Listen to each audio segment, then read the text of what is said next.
Let us now learn a new category of reactions, which is pseudo first order reactions.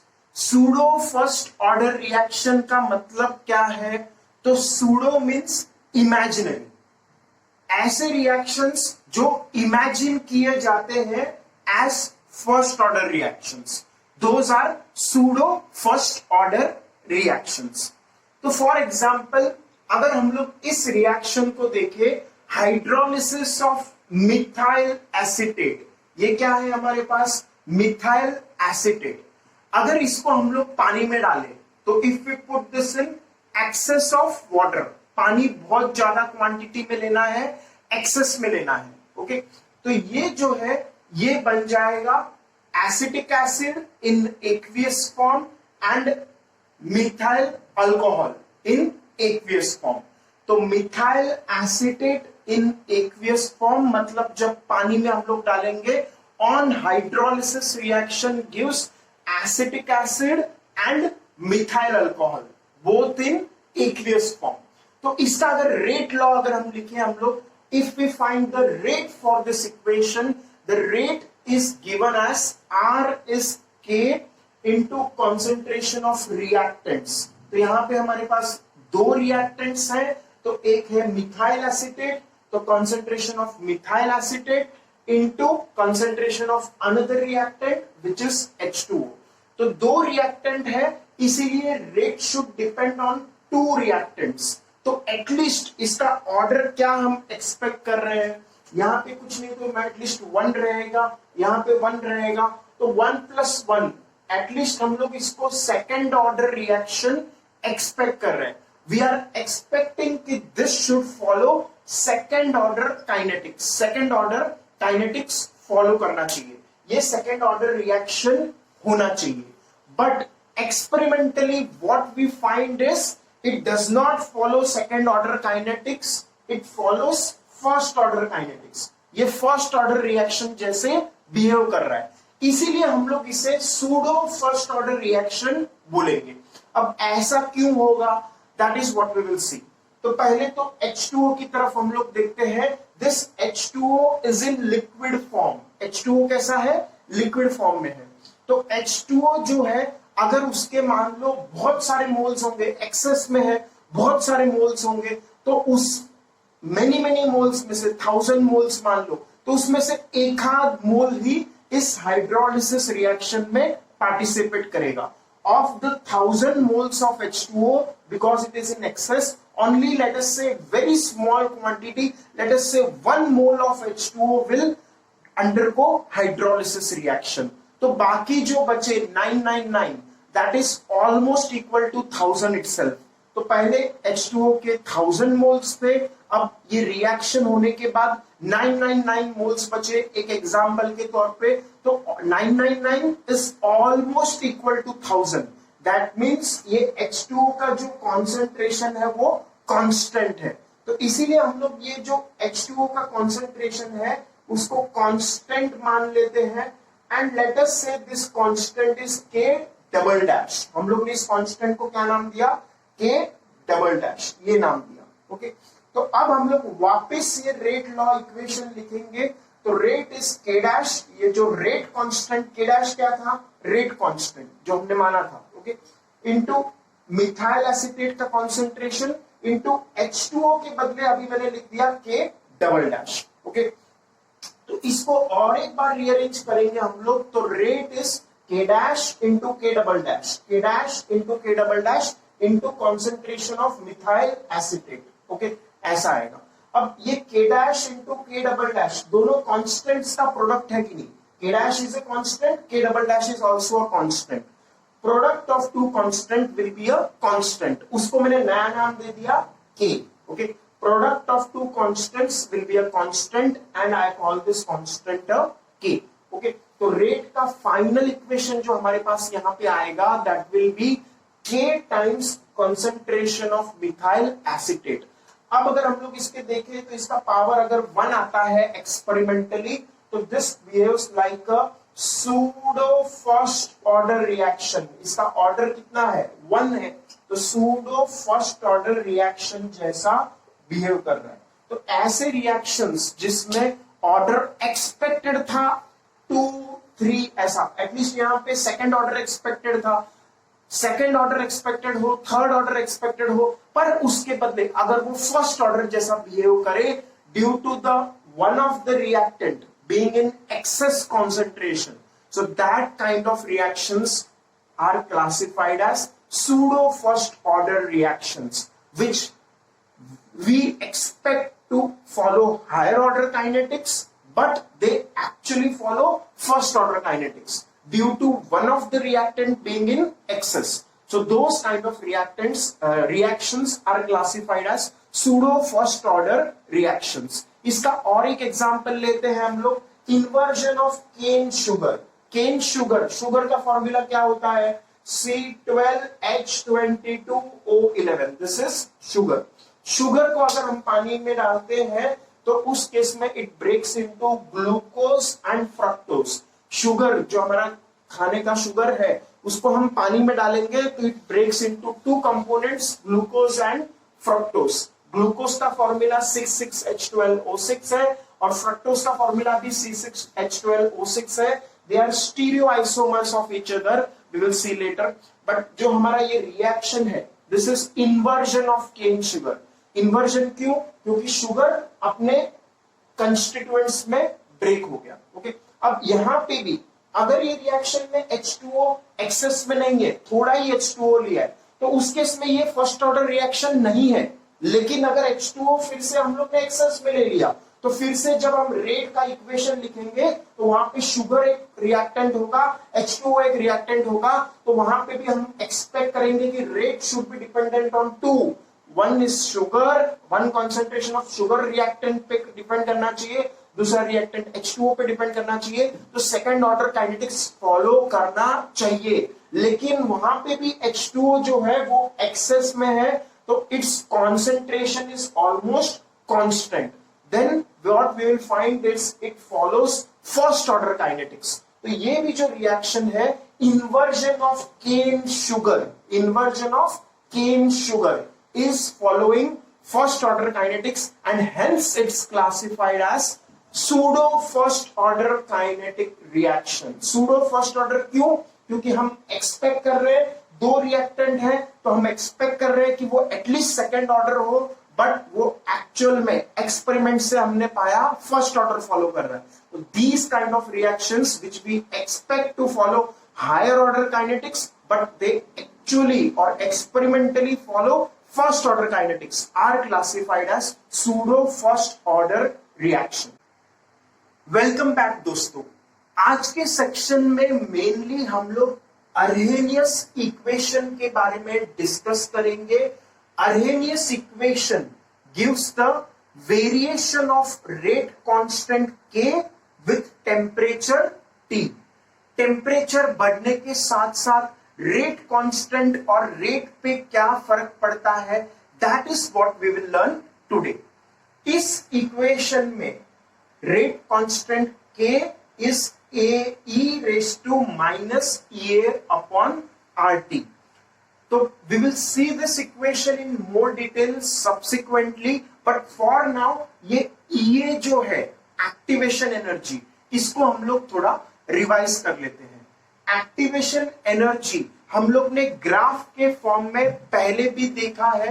Let me revise it for you. ये हमारे पास graph था in which we have energy on the y-axis and the progress of reaction on the x-axis. तो यहां पे हमारे पास reactant product form में जा रहे हैं. The reactants are converting into product. क्या रिएक्टेंट से प्रोडक्ट डायरेक्टली बन सकते हैं? No. The reactant has to achieve an intermediate stage which is called as activated complex, और वो बनने के बाद फिर रिएक्टेंट से प्रोडक्ट बनेंगे. So the energy of the reactant, if you remember, we had denoted by ER, and the energy of product we had denoted by EP. यहाँ पे energy of reactants ज्यादा है as compared to energy of products. इसीलिए ये exothermic reaction है. reactant का energy जो extra energy है वो रिलीज हो जाएगा और कम एनर्जी के प्रोडक्ट बन जाएंगे जो कि ज्यादा स्टेबल होंगे।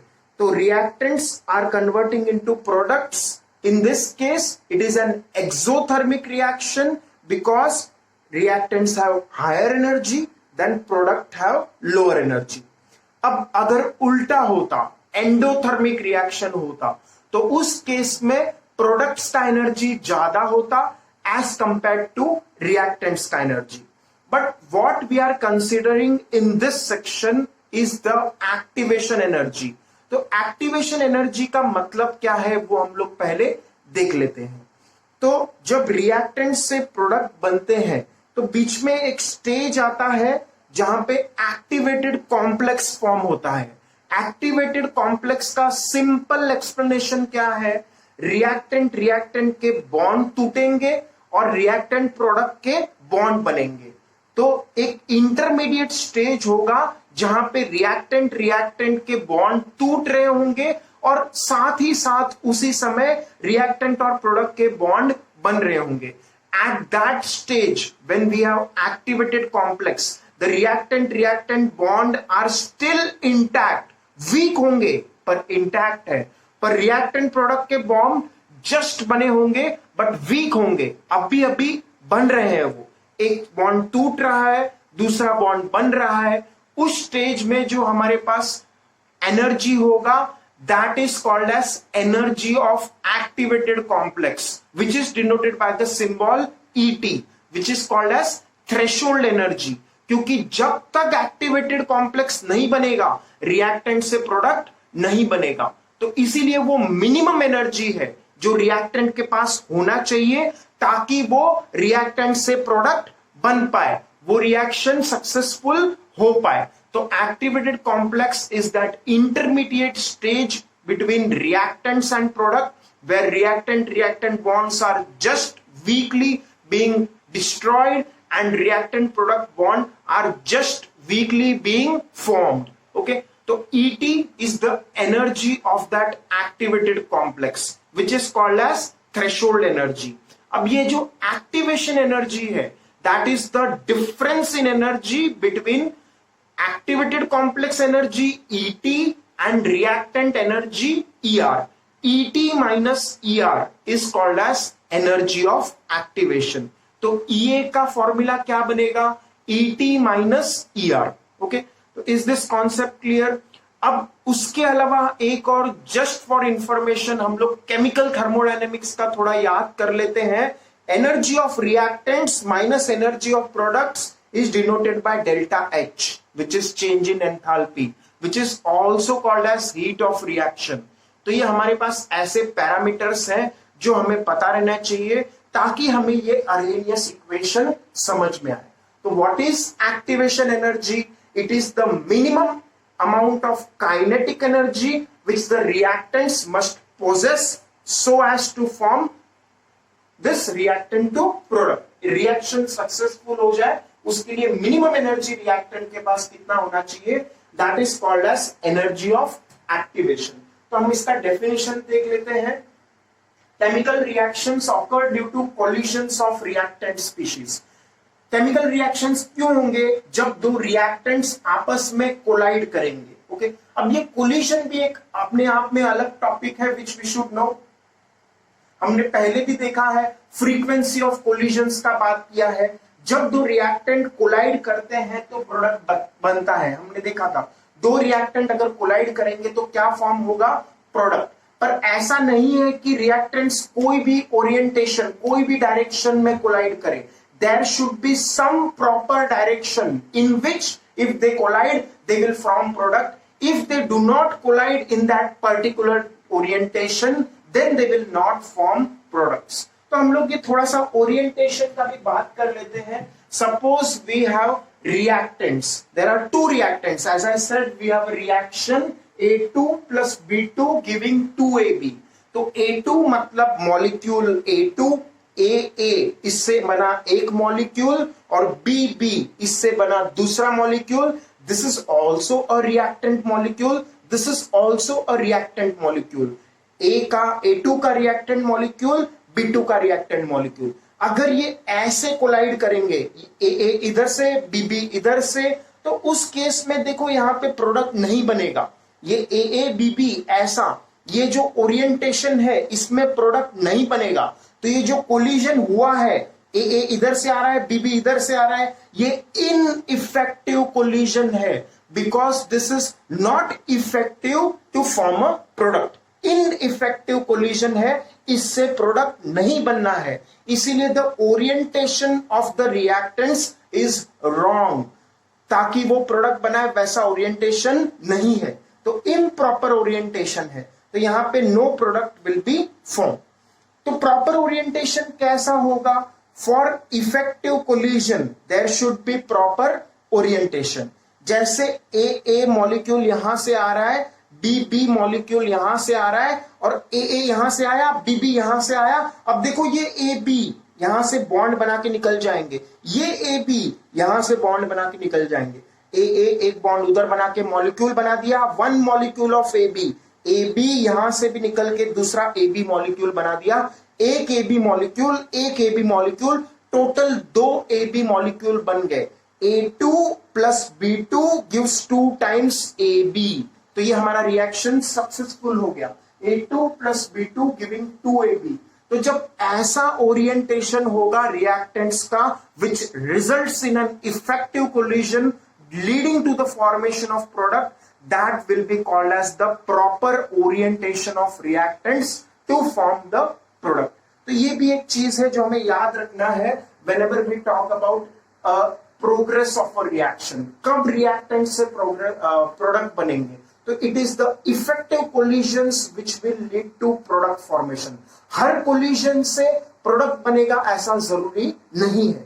Out of the many collisions, few will be the effective collisions, all others will be ineffective collisions.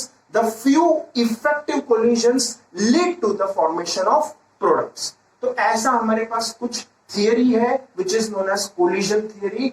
Now once you understand the concept of collision theory and activation energy, we move on to understand further the Arrhenius equation. Arrhenius equation क्या है? तो Arrhenius equation gives us the effect of temperature on the rate constant and hence the rate of reaction. Normally क्या होता है हमारे पास? Generally whenever the temperature increases, the rate of the reaction increases. Generally ऐसा होता है. Okay. Now and to give an idea, for 10 degree rise in temperature, अगर temperature 10 degree से बढ़ रहा है तो rate of reaction becomes twice the initial rate.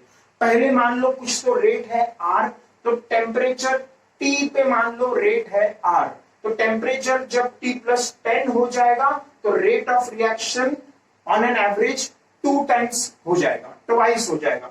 फिर और टेम्परेचर बढ़ा दूं मैं, T प्लस 20 और 10 डिग्री बढ़ा दिया तो 2R का डबल मतलब 4R रेट ऑफ रिएक्शन हो जाएगा। फिर और टेम्परेचर बढ़ा दूं 10 डिग्री से तो T प्लस 30, तो 8R will be the rate of reaction. For every 10 degree rise in temperature, rate of reaction increases by about 2 or 3 times. Double हो जाता है, ट्रिपल हो जाता है।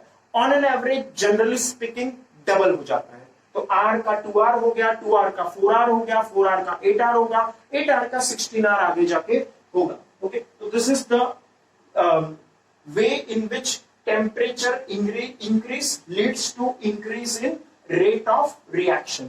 But a more accurate way of understanding the effect of increase in temperature on the rate of reaction was given by Arrhenius equation.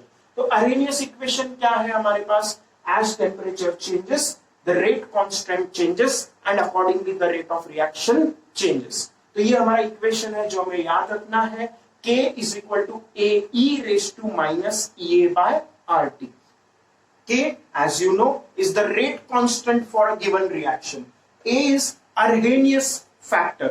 A को हम लोग क्या बोलेंगे? Arrhenius factor. इसके कई सारे नाम हैं. Let me write one by one. Arrhenius. A से हमें पहले क्या याद आएगा?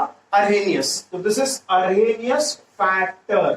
इसका दूसरा नाम है because this factor is the coefficient, ये कोएफिशिएंट है कि नहीं, इस एक्सपोनेंशियल टर्म का कोएफिशिएंट है, इसको इसीलिए हम लोग कहते हैं प्री एक्सपोनेंशियल फैक्टर। इसका दूसरा नाम क्या है, pre exponential factor. Exponential term के पहले जो फैक्टर है मतलब pre exponential factor, this another name for a.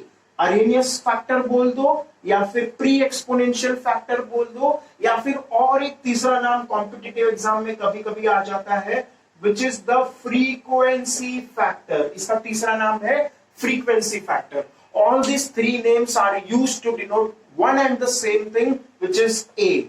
Okay, फिर E तो हमने देखा, this is activation energy, R is gas constant 8.314 SI units and T is the temperature.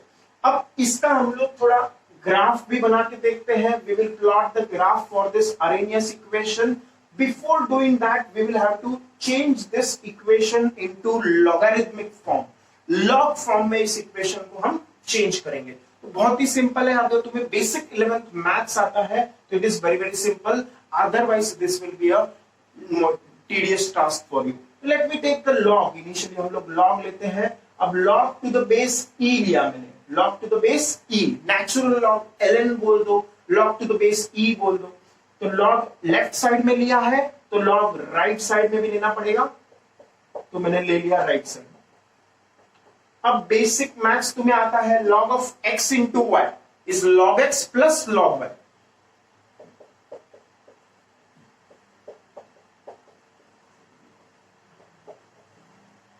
तो ये मैंने कर दिया log x plus log form में, log y फॉर्म में इसको लिख दिया। ओके, फिर उसके बाद मैथ्स का और एक प्रॉपर्टी हमें आता रहेगा अगर, तो तुम्हें ये समझ में आएगा ये step, log e to the base e, और इसका जो पावर रहता है log e to the base e 1 हो जाता है और ये पावर इधर मल्टीप्लाई हो जाता है। तो what it will become is something like this, ea upon rt log of e to the base e। ये प्रॉपर्टी है, log e raised to x to the base e is x। ऐसा formula maths में होता है जो हमने यहाँ पे यूज किया है। फिर बाकी टर्म्स को हम लोग एज इट इज ही लिख देते हैं, log k to the base e, log a to the base e। I have written as it is itself। Okay, फिर ये log e to the base e 1 हो जाएगा। ओके, तो what will our equation become, ea upon rt log of k to the base e equals log of a to the base e minus ea upon rt। ऐसा equation आ जाएगा। अब natural log को हम लोग को अगर convert करना है कॉमन लॉगरिथम में, मतलब log to the base 10 में, then we will have to apply a factor here which is 2.303। तो अब ये log to the base e convert हो जाएगा log to the base 10। तो हमारा इक्वेशन इधर भी ऐसे ही आएगा, 2.303 log to the base 10 minus ea upon rt। तो ऐसा इक्वेशन आ जाएगा। अब ये इक्वेशंस हमें आ गए, तो इसका ग्राफ प्लॉट करने के लिए हम लोग एक फाइनल डिवीजन कर लेते हैं। We will divide this whole equation by 2.303।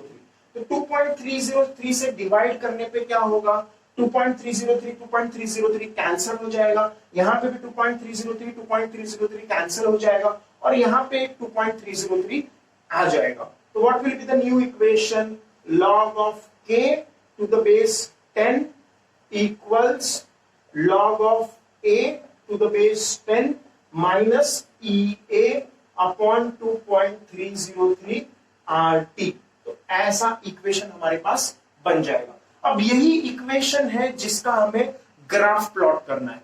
तो how will I plot the graph, I will plot a graph of log of k to the base 10 versus on x-axis I will take 1 upon temperature। Okay, तो x-axis पे यहाँ तो कुछ नहीं है, numerator में मैंने 1 से मल्टीप्लाई कर दिया तो 1 upon t बोल दिया। ओके, अब अगर इस इक्वेशन को हम लोग अच्छे से देखें तो ये जो टर्म है ये y-axis पे लिखा है, ये जो टर्म है 1 upon t वो x-axis पे लिखा है। तो this equation will reduce to something like this, y is equal to mx plus c। x-axis पे हमने 1 upon t लिखा है, y-axis पे हमने log k लिखा है। ओके, तो y is mx plus c is a straight line। अब इसका स्लोप के बारे में बात करें तो slope will be this term, slope हमारा ये टर्म होगा माइनस EA अपॉन 2.303 आर, ये स्लोप होगा बिकॉज ये ब्लू ब्लू देखो ये दोनों मैच कर रहे हैं। 1/t हम लोग ने एक्स एक्सिस पे लिख दिया और वाई एक्सिस पे हमने log k to the base 10 लिख दिया। तो slope is negative, negative slope है।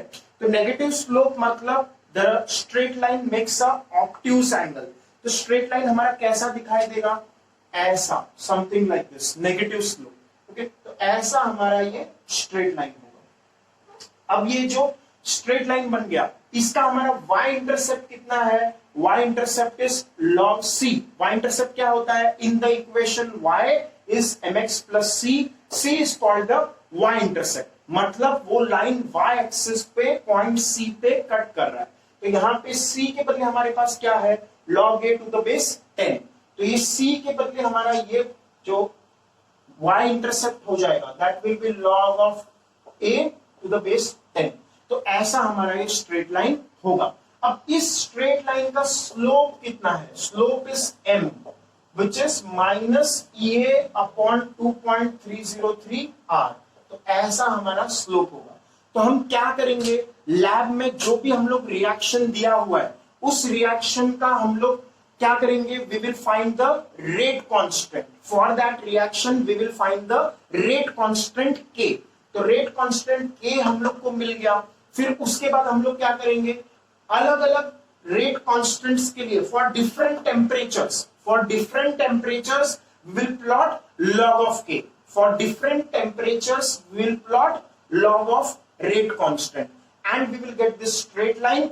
On getting that straight line we will find its slope. अब इस स्लोप में हम लोग को क्या मिलेगा, स्लोप का वैल्यू जो आएगा हम लोग का, that will be the value of minus EA upon 2.303 R। R का वैल्यू तो हमें पता ही है, SI यूनिट्स में दिस was 8.314। ओके, तो R का वैल्यू हमें पता है, स्लोप का वैल्यू हम लोग ने स्ट्रेट लाइन से निकाल दिया। तो हम लोग को मिल जाएगा activation energy. If I calculate the slope of this line, if I put this value of gas constant R as 8.314, I can calculate the value of energy of activation EA। तो ऐसे हम लोग अर्हेनियस इक्वेशन का use करके एक equation derive करेंगे और उस इक्वेशन को हम लोग लैब में एक्सपेरिमेंट करके for different temperatures we will have different rate constants के and we will plot a graph of log k versus inverse temperature 1 upon temperature and we will find the slope of that graph। The slope of that graph will help us get the value of activation energy for that particular reaction। तो ऐसे हम लोग activation energy find कर सकते हैं by using the Arrhenius equation K is equal to AE raised to minus EA upon RT। Addition theory के हिसाब से हमने देखा कि अगर रिएक्टेंट्स के मॉलिक्यूल्स के पास सफिशिएंट काइनेटिक एनर्जी है, kinetic energy greater than activation energy, तो मॉलिक्यूल्स प्रोडक्ट बना सकते हैं। उसके अलावा और एक फैक्टर जो था जो रिएक्टेंट से प्रोडक्ट बनने में इंपॉर्टेंट है is the orientation of the reactants. अगर रिएक्टेंट्स का प्रॉपर ओरिएंटेशन है और अगर रिएक्टेंट मॉलिक्यूल्स के पास sufficient kinetic energy है greater than the activation energy, then the reaction will occur and products will be formed। okay, हम लोग ने फिर उसके बाद देखा one method to find activation energy, that was the graphical method based on Arrhenius equation in log form। Arrhenius equation को हम लोग ने log form में लिखा। This is the Arrhenius equation in logarithmic form। अब हम लोग दूसरा मेथड देखते हैं एक्टिवेशन एनर्जी का निकालने का। हम लोग ने पिछले सेक्शन में वो ग्राफिकली निकाला, एनर्जी ऑफ एक्टिवेशन ग्राफिकली निकाला। अब हम लोग एनर्जी ऑफ एक्टिवेशन अलजेब्रिकली निकालेंगे, इक्वेशन को सॉल्व करके निकालेंगे। तो for that what we will do is write this equation at two different temperatures। Let us say एक टेम्परेचर हमारे पास है T1 और दूसरा टेम्परेचर लेट अस से हायर टेम्परेचर T2, T1 और T2 अलग अलग टेम्परेचर पे हम लोग ये अरेनियस का इक्वेशन लिखेंगे and we will find the energy of activation EA। तो लेट अस स्टार्ट। अगर मैं टेम्परेचर T1 पे ये इक्वेशन लिखूं तो it will look something like this, log of K1 is the rate constant at temperature T1 is equal to log A to the base 10 minus EA upon 2.303 R T1, क्योंकि ये temperature T1 का equation है। Similarly T2 temperature पे हमारे पास equation आएगा log K2 is log A minus EA upon 2.303 R T2। ये T2 temperature पे equation, ये T1 टेम्परेचर पे equation. If I mark this equation 1, if I mark this equation 2, and if I do equation 2 minus equation 1, then I get log of K2 minus log of K1 is equal to, देखो जब इसको इससे subtract करेंगे तो ये term cancel हो जाएगा, हमारे पास बचेगा ये term minus EA upon 2.303 R T2 minus minus minus और एक बार माइनस और ये भी माइनस हो जाएगा, तो माइनस और माइनस प्लस हो जाएगा EA अपॉन 2.303 R T1। तो ऐसा इक्वेशन हमारे पास आ जाएगा। अब मैथ्स में हमने लॉग का प्रॉपर्टी देखा है, log x minus log y is log x upon y। तो यहां पे क्या हो जाएगा, log of x upon y के बदले log of K2 upon K1 ऐसा आ जाएगा। अब ये हम लोग पहले पॉजिटिव टर्म लिखेंगे, बाद में नेगेटिव टर्म लिखेंगे, और हम लोग ये EA अपॉन 2.303 कॉमन निकाल लेंगे। ओके, तो let me take this common term out first, EA upon 2.303 R। अब ब्रैकेट में क्या बचेगा, 1 अपॉन T1, ये पॉजिटिव टर्म है, माइनस ये नेगेटिव टर्म हमारे पास क्या है, 1 अपॉन T2। ओके, तो दिस इज द इक्वेशन। अब इसी इक्वेशन को हम लोग रीअरेंज कर सकते हैं बाय क्रॉस मल्टीप्लीकेशन। हम लोग ने माना है कि T2 ग्रेटर देन T1 है, तो इसको हम लोग क्रॉस मल्टीप्लाई कर देते हैं, we get log of K2 upon K1 is equal to EA upon 2.303 R bracket T2 minus T1 upon T1 T2। तो हमारा ये इक्वेशन आ गया। अब इस इक्वेशन में हमें T1 T2 टेम्परेचर्स पता है such that T2 is greater than T1। यहाँ पे rate constant K1 K2 question में दिए रहेंगे, तो we can find this activation energy EA। So hence, energy of activation can be found by solving this equation। तो हमने दो method देखे एनर्जी ऑफ एक्टिवेशन निकालने के, one is graphical method and this is the algebraic method of getting the value of energy of activation।